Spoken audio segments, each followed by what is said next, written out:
Namshukuru Mungu kwa sababu ya asubuhi ya leo, furaha ambayo Mungu ametupa neema ya kuishi. Nikukaribishe ndugu mtazamaji wa channel yetu ya YouTube. Tuweze kushiriki neno la Mungu ambayo tumepewa katika siku hii ya leo. Kwa jina naitwa Mwinjilisti Elia Laiza. Namshukuru Mungu kwa neema hii ya kulisema neno lake ambayo ametupa kuwa nayo hapa duniani.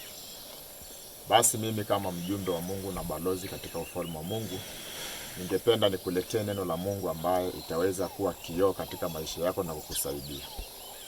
Karibu tuweze kujifunza neno la Mungu, likutie moyo, likusaidie, likufariji, likuongoze, likusaidie katika maisha yako ili kwamba uweze kufika mbinguni. Basi nitaenda kusoma kitabu cha Wafalme wa Pili, sura ya 2, mstari wa 23. Biblia inasema hivi ya kwamba akakwea kutoka huko mpaka Betheli. Naye alipokuwa akienda njiani, wakatoka vijana katika mji, wakamfanyizia mzaha. Wakamwambia, "Paa wewe mwenye upaa, paa wewe mwenye upaa."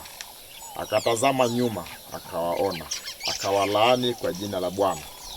Wakatoka dubu wawili wa kike mwituni, akawararua vijana 42 miongoni mwao. Akatoka huko akaenda mlima wa Karmeli, na toka huko akarudi mpaka Samaria. Bwana asifiwe sana.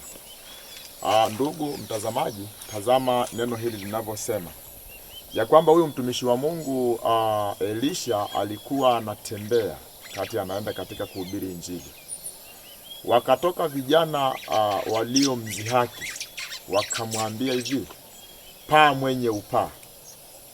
Huyo mtumishi wa Mungu aliposikia hilo neno aliumia moyoni kwa sababu alimdhihaki.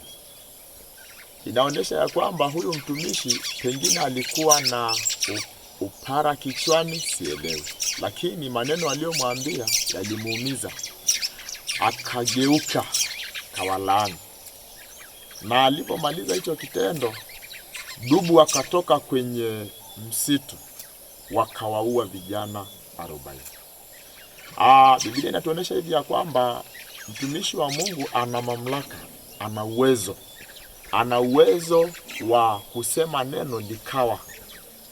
Kwa hiyo acha mzaha, mtu wa Mungu, acha mzaha, kwa sababu ukiziaki Mungu utapata shida.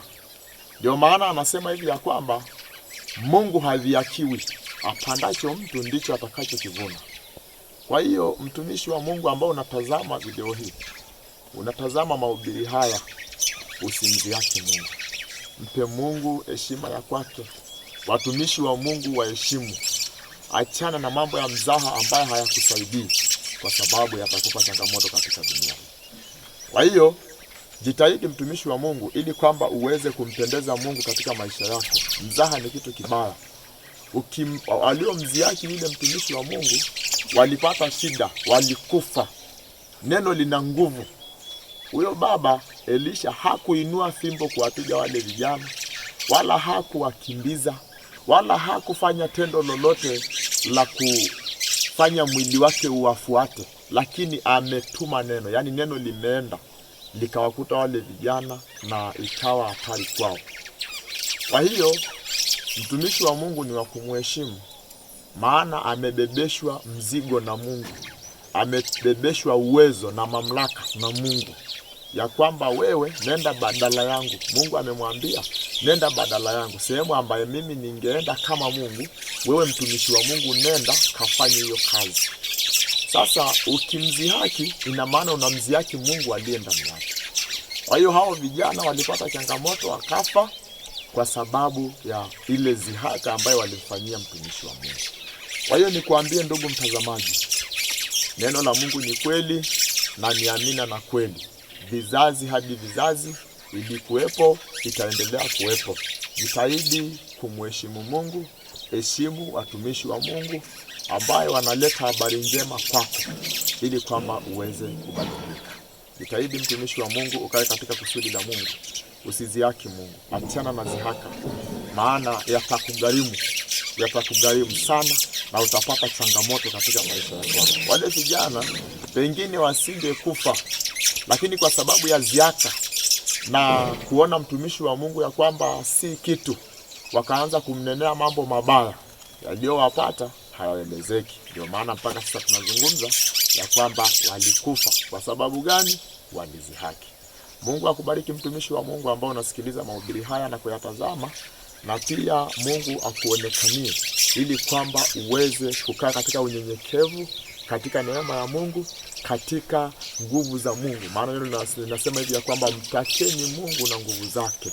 Kwa hiyo ukimtaka Mungu na nguvu zake zitakuwa ndani ya kwako. Usiishie tu kumtaka Mungu, lakini taka na nguvu zake pia, ili zitende kazi ndani ya maisha yako. Roho Mtakatifu ndiye mwalimu, ndiye kiongozi ambaye atakusaidia uweze kushinda dunia.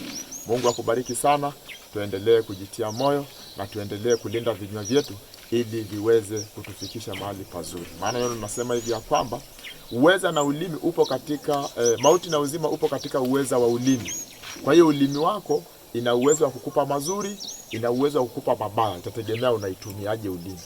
Ulimi ndio uzima wako, ulimi ndio mauti yako. Hao vijana walikufa kwa sababu ya ndimi zao. Ndimi zao wamezungumza, ikawatukia la kuwatukia. Wamenena, ikawapata la kuwapata kwa sababu wamezungumza. Ubarikiwe sana mtumishi wa Mungu. Endelea kutazama chaneli yetu. Asante.